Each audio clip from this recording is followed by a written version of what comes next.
और जो छोटे छोटे उपक्रम हैं, सबसे पहले जब आप यज्ञ करते हैं तो उसमें आप बैठते हैं तो आचमन करते हैं, 3 बार आचमन करना होता है। उससे पहले हाथ को धो लेना चाहिए। मुख शुद्धि के लिए आप थोड़ा 2-3 लीफ डालते हैं केसर की, अपने मुख में रखते हैं। तो जब उस केसर की लीफ को रखेंगे तो जिस चुटकी से, जिस फिंगर्स और इससे थंब से रखेंगे, वो टच नहीं करना है जीभ को। रीज़न क्या है, फिर वो हाथ आपका अगर अशुद्ध हो गया, झूठा हो गया, तो आपको उसको वॉश आउट करने के लिए, धोने के लिए जाना पड़ेगा। तो उतनी देर का फिर गैप आएगा, तो उसको ऊपर से छोड़ते हैं।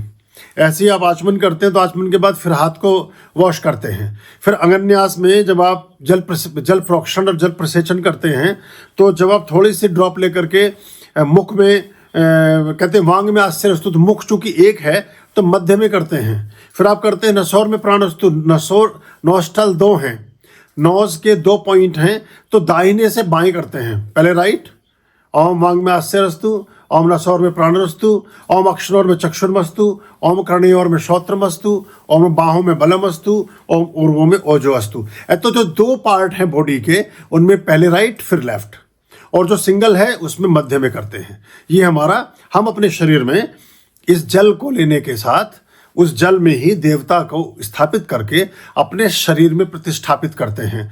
और जिन चीज़ों को हम शुद्ध और परिमार्जित करते हैं, प्योरिफिकेशन करते हैं, उसको अपलिफ्ट करते हैं, उसकी एनर्जी को, वो अंग हमारा ठीक होता जाता है।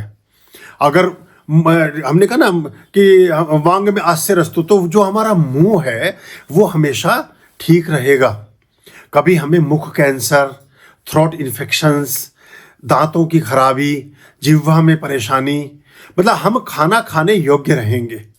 फिर हमने नासिका का किया, नाक का किया, तो हम हमेशा प्राणवायु, हमारा जो अपान और व्यान वायु है, जो हमारा बायां और दायां स्वर चलता है, जो चंद्रमा स्वर और सूर्य स्वर चलता है, वो हमेशा ठीक चलेगा। जब वो ठीक चलेगा तो ब्लड प्रेशर ठीक रहेगा, रक्त संचार ठीक रहेगा, आपका किडनी ठीक काम करेंगी, आपका लीवर ठीक काम करेगा, आपका भोजन ठीक से डाइजेस्ट होगा। ये इसके पीछे बड़ा साइंटिफिक है। ऐसी आंखें ठीक काम करेंगी, कान ठीक काम करेंगे, आपके कंधों में ताकत रहेगी, कोई भी वजन उठाना है ठीक से आप उठा पाएंगे, पैरों में ताकत रहेगी। जब हम ना ओजो में स्योजो अस्तु, तो जब घुटनों की बात करेंगे तो अपने पैरों पर आप 100 वर्ष तक चलने की सामर्थ्य को विकसित कर लेंगे, क्योंकि उसमें आपने एक विशेष आयोजन पर, एक विशेष समय में आपने उस पर एक एनर्जी छोड़ी है अपने अंगों पर, तो वो अंग हमारे चार्ज होते जाते हैं।